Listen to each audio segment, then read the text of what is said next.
What's up everyone, this is Oscar from Underdog, and today we're going to be riding the delay. I know that sounds maybe a little bit dodgy, but basically what I was just doing there in the intro is something like a little technique that I want you to be familiar with and I want you to be able to implement. No matter what your tools, every DAW can do this. As long as you have a delay somewhere available to you, you can do this. Let me show you exactly how.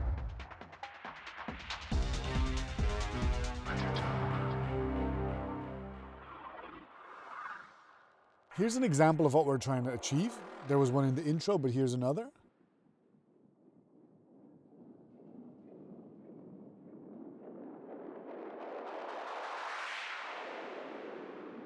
Gorgeous. Let me remove that sound from my composition. Hit play.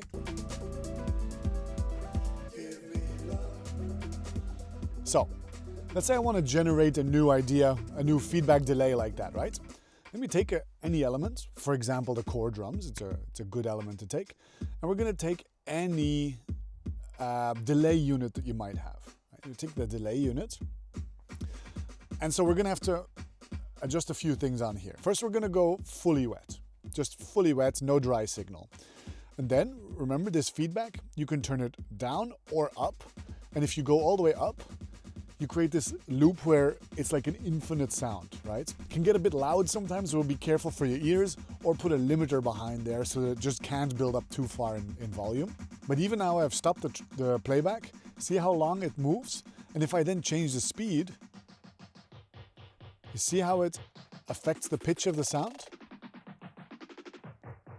So what we're gonna wanna do is we're going to want to unsync them from the grid so that we can have a continual speed up or slow down. And we're going to want to put our hands on these buttons, so the feedback and the time amount. We're going to want to be able to hold those in our hands so we can ride the delay. Now you can do this with mouse and keyboard, and actually even the tactile surface of like a touchpad isn't that bad for it. But I would recommend using any MIDI controller that has sliders or knobs. And so what I would do is I would right click, edit MIDI map, move one of these, left click, and then move another one. Chuck, chuck, chuck. And then what also could be fun is maybe changing the frequency of the filter. So let's put that over there. Okay, that's good enough for us right now. We're gonna unmap that. And so now when I touch here, I can increase or decrease the time, increase or decrease the feedback, or increase or decrease the filter. Let me make the filter a little narrower so that it really has a more pronounced effect. That's gonna be fun. Let's put it somewhere in the middle to start. And so we're now gonna set ourselves up so that whatever we do, we can play around, but it all gets recorded. Right? So we're trying to create a space for play, find sweet spots, and then once we find those sweet spots, use those in our composition. So I'm going to create an audio track. I'm going to call this the delay ride recording, coming from there, hit arm. And so now when I hit record, you can see is this delayed mess is being recorded. And that's fine. Let's bring this up on the screen. This is our unit, right? So let's start getting our feedback up really high. And once we get up really high, it's gonna start galloping. It's gonna start running away with itself. And so let's change the filter a bit. Oh yeah, that makes it very high. That makes it very low. And now let's start messing with the time.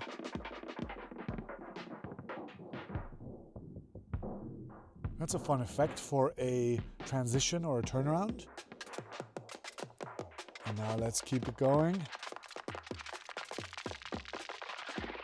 Especially when you get into like super short territory, you get up to these kind of level.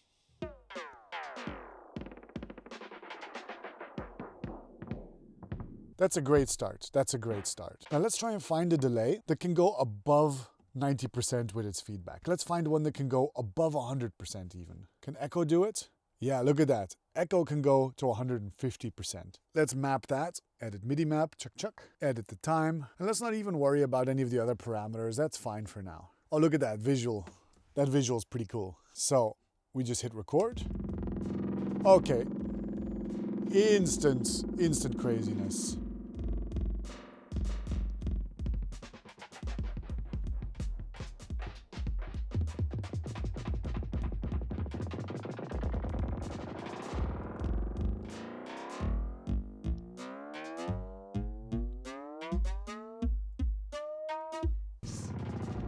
Oh, here we go.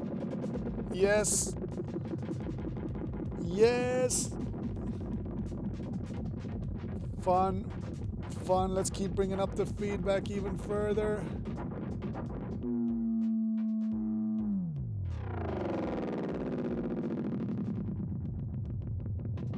And now we're riding it. You see we go up and down.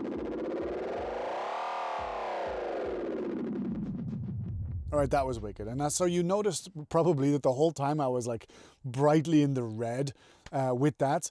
Obviously that's like not recommended from an audio technical point of view, but from a creative point of view, just go with it and have fun. And then notice that because digital recording is so good these days, when you pull it way down, oh no, it's totally clipped.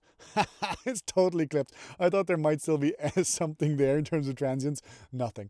But it doesn't matter. This is not supposed to be a high fidelity sound anyway. And so what you would do is you would just blend in this with your composition. Bring it to the appropriate volume, maybe scoop out a whole bunch of frequencies. Yeah. Give it a place in your composition. Maybe select an area from earlier on. There we go.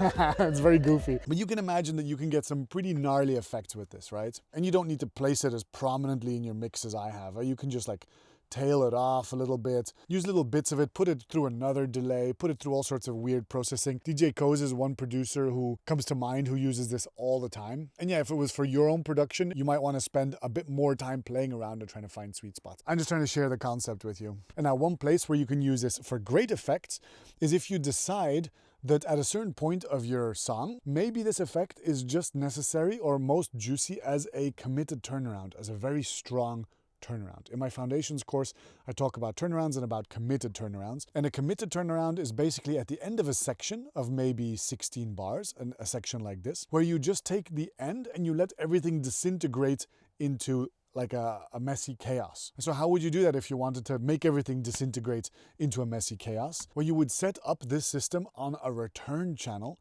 and then feed a whole bunch of channels into that return channel and resample that.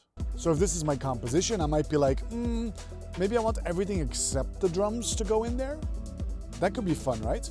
So how would I do that? There's two ways. One way would be to mute the drums and simply perform the effect on the master channel and resample that. Or it would be to choose some key elements that I want to affect and put them through a return channel. And that return channel, we're going to call this the delay rider. As you can see, I've done one called Wilder here with Echo Boy. Basically the same concept, right? Every delay unit in the universe, almost every delay unit in the universe can do this trick. All you really need is a feedback setting that can crank high enough. So which one are we going to use? Well, I think I want to use Modnetic. It's a bit of an unusual choice, but one of the features that I like about Modnetic is that you can set the mix to 100, hit mix lock, and you can then scroll through presets and find something that's weird and wonderful enough. However, once we hit play, nothing's going through there yet. So we have to choose on the send and returns what we're going to send there.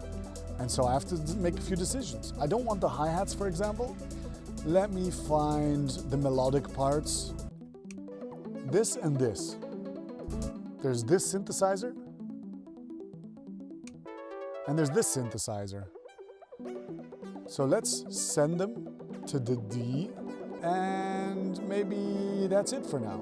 So let's open up our Modnetic, and we're going to map this now to our MIDI controller. Intensity is the same thing as feedback.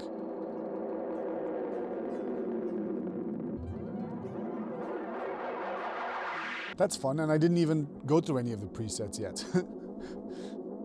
Let me solo the channel that we're working on instead of those, so we only hear the delays, and flick through some presets and see what we find. Let's move this and see here that this thing is moving, so let's map that. And then also this one, let's map that. So now we're going to want to record that, right? We're always going to want to record these crazy things. Create a channel and get audio from the delay rider. This project's getting really chaotic by now. That's okay. So just hit record and start messing around. Let's go.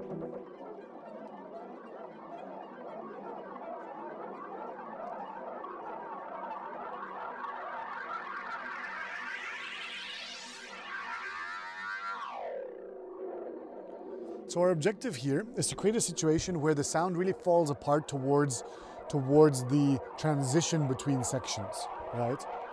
So that's what we're playing for.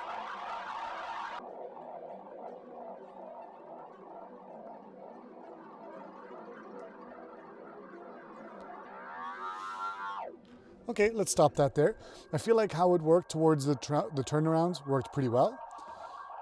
Now, of course, we gotta take this down because otherwise it's gonna blow our ears off. Let's turn off that channel now and just use this sample. Awesome. And as the turnaround is happening, we just fade into this effect. There you go. So this effect now works as a transition effect. Boom. And let me bring back in the beat. Cool. Let's put a bunch of reverb on there as well, so that it splashes out a bit longer.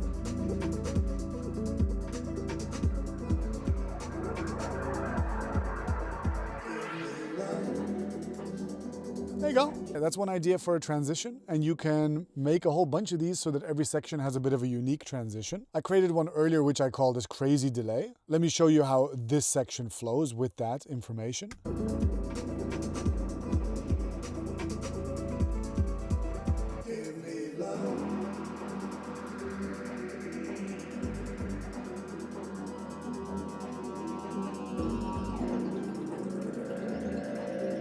So that's the sound in isolation, right?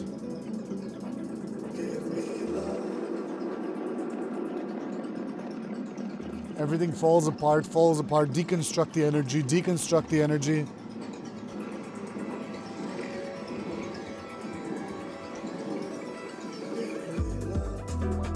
And bring back everything in clear focus.